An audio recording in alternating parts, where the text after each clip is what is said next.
Okay. Should I speak in English or Zulu? Okay. Since there may be an audience that doesn't speak isiZulu, I'm going to speak English. So, my name is Nomvelo Ngubane. I'm from KZN. I'm currently doing chemical engineering at UCT, doing my final year. She just graduated. Uh, yeah, that's it. Zero achievements, zero accomplishments, but yeah, math.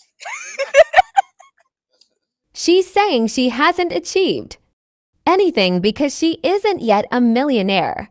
Imali nje qha. Okay, so maybe I'll start on the high school part. Um, Basically, I was someone who didn't know what they want to do. I applied for a lot of things. I remember XI, BCom accounting, medicine. I applied for a lot of stuff, and then I think it was in the middle of the year where I decided to apply for chemical engineering, which is something that I didn't actually know about. I only got to know about it because my physics teacher in this place where I was attending was a chemical engineering graduate from UCT, but who chose to go into teaching physics. So, and then he talked about it, and then I was interested. Like, okay. So, first thing that made me interested, I thought, oh well, what he said is because he saw our application and he saw that I applied for BCom, and he was like, Abondonvelo, they're wasting our time here while they want to do accounting. Then I started looking into other stuff. And then I said, oh, I know chemistry. I'm actually doing good in chemistry than in physics. So let me go for chemical engineering. The lie we all told ourselves. Let me go for chemical engineering. I didn't know what it was about. I didn't know what was happening. I didn't know people who were actually doing chemical engineering to a point where when I saw, because we registered online, we did our registration online while I was still at home. And when I saw that I have to do stats and physics, I was like, what is happening? Like, because I thought it was just chemistry, math, and all those stuff.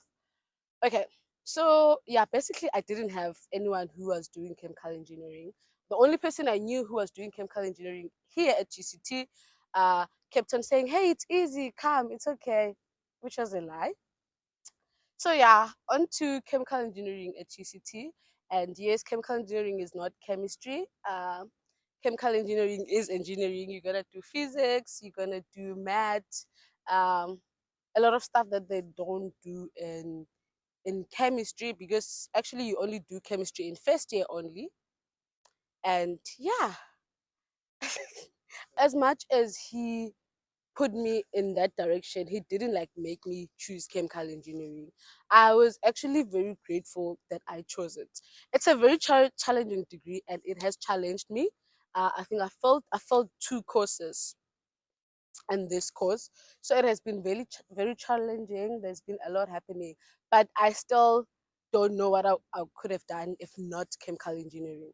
Like, even if I think about other career spaces that I would like to move into, I always feel like I can move into those career spaces, but with my chemical engineering degree, because it does open a lot of different doors. So I don't think there's any other degree that I would be like, I'd rather be doing this degree right now and not chemical engineering.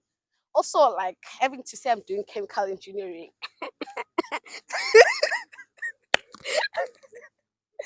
but a huge one. When I say I'm doing chemical engineering, people are like, So you like I'm being like, you respected. know what? But okay, jokes aside, that's how I feel about it. It has been very challenging, I won't lie. From the very beginning, first year, I remember we were challenged a lot with mostly the people who I was friends with and people who I was in class with. Uh, the transition was hectic, like very hectic, having to move from high school into getting 26% for my test one in maths. Don't be like that. Uh, okay. So, okay, I was sharing my first year experience. So yeah, it was a hectic one. Uh, I found myself failing literally both my maths and physics, test one and test twos, which was like very hectic. You know, when you fail, you know, there is failing and then there is failing when you're not even getting the pass rate of high school. High school pass rate, which is 30%.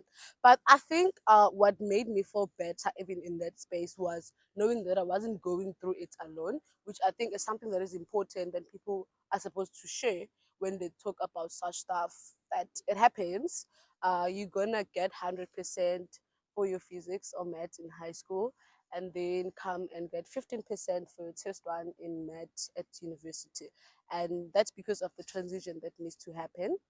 So some people transition better than others. So definitely there are a lot of people who might do better than you in your class, but that doesn't mean that you should feel otherwise. It's how you are transitioning into the space, which will be totally different from how others are transitioning.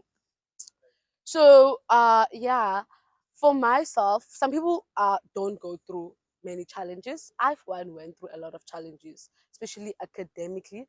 But yeah, here I am now doing my final year. For my high school marks, didn't do as much as I wanted, but it wasn't bad. I got 5 out of 7 distinctions, and the others were B's. Yeah, which was English and yeah, English never loved me. But yeah, that's how I exited my high school and came to UCT to do chemical engineering. So yeah, actually that's something else that is very important to know, especially when you're coming to university. Because I remember our teachers will be like, you're gonna go to class at 12 and come back at 2 and do whatever the whole day. So like, you know, when you come to university, you think your life is gonna be like this very flexible life because now you are in university and no one is going after you to tell you to study and everything. But when I came to UCT in first year, to my surprise, my classes were running from 8 a.m. to 5 p.m. And it was like, oh, okay, this is not the university I ordered. This is not the university that they told me about. But yeah, that was that. So basically, I think it depends on the kind of person that you are and how you study. For some of us, because of transitioning and everything, we had to actually be in class from 8 up until 5. Probably in that space, you only understood an hour worth of work after all those hours. So what that means is you have to go back home and work again on something that was already done in class because you didn't understand it. So yeah, the hours gets very long because of that. You find yourself working during the day and working at night. I remember one of the things that was also most challenging was the use of computers and laptops and stuff, because it's something that we're not used to, about Excel and all those things. So some people, while the lecture is teaching and explaining stuff, they're able to like go through it and multitask, listen to the lecture, do what is supposed to be done on Excel. But for me, I had to listen in class and not understand in class what they're saying, and then go to my room after 5 p.m. and go and rewatch the lecture video, which is the entire thing that I was done in class, and go step by step trying to understand, okay, this is what I'm supposed to do here, this is what I'm supposed to do here. Because like when they teach you this stuff, like when they get into Excel or whatever method or whatever program that they're using, I think they're assuming that you have basic knowledge, obviously, of this stuff. But then you find that actually I don't have basic knowledge. So I need to go and start in the basics, which is something that's going to take a lot of your time too. So as I'm saying, adjusting and the transition is what makes it even more difficult because of the stuff that you're not used to. So that means basically do the same thing twice every day. You go to school, attend the lecture, go to your room, attend the lecture again. Yeah. So, what would be your advice to someone who's fresh at varsity? Should they then not attend lectures, wait for lecture videos, or Um, because now you I can't be don't think doing there the are same lecture thing videos twice? now, though. I don't know. I don't think they are. But I think I can't advise much on attending or not attending lectures. I wasn't attending. Well, I stopped attending because I would go to class and not understand the thing. And I was like, you know what? I'm not doing this. So, but I think it really works differently for different people. Some people attending really helps them. So you attend classes, you engage with lectures, you ask questions if you don't understand something. For me, it was always like, I don't even know what question to ask because I don't understand anything. So let me go and be with my books. That was what's happening. So I'm really not sure if I'm really not sure what is helpful, going to lectures every day or not going to lectures. But what I can say is by not going to lectures, you can actually miss a lot of stuff because there are stuff that are not there in the emails or there in your notes that the lecture is going to talk about in class and be like, this is one and two and three, and this is how it's done. But because you were not in the lecture, you missed that. So maybe cases like that, which might need to actually attend the lectures, but some people don't attend them and they're doing good. So it really depends on yourself. So maybe try out the entire first term and see how everything is going and how you're adapting, and if your method if your method of studying is useful, because I think that's another thing. You are going to have to change how you study. You are going to have to change how you engage with your work. It's not going to be the same as in high school. So it's going to be a matter of trial and error, seeing what works for you, and what works for you is not going to work for the next person. So that's one thing that I would also struggle with. Like, there is a space where you're trying to adjust to a method of learning, and seems to actually be different for each course that you do. Like, there is a certain way to study maths, there is a certain way to study chem 1005, there is a certain way to study chemistry. So you have to adjust. Have you ever felt like an imposter, someone who doesn't belong Oh, here and you're like, yes, a lot of times actually.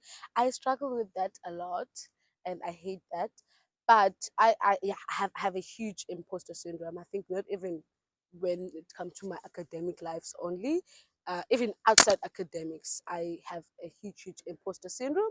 So for those who don't know what an imposter syndrome is, it's where you feel like you don't belong in a certain space, or like you achieve something, but in a way, you were belonging to achieve something, and be like, for instance, you have your goal and your goal is getting into UCT, and then once you achieve that goal of getting into UCT, your brain will be like, it's actually not a big deal. Yes, it's just you just had to get to UCT.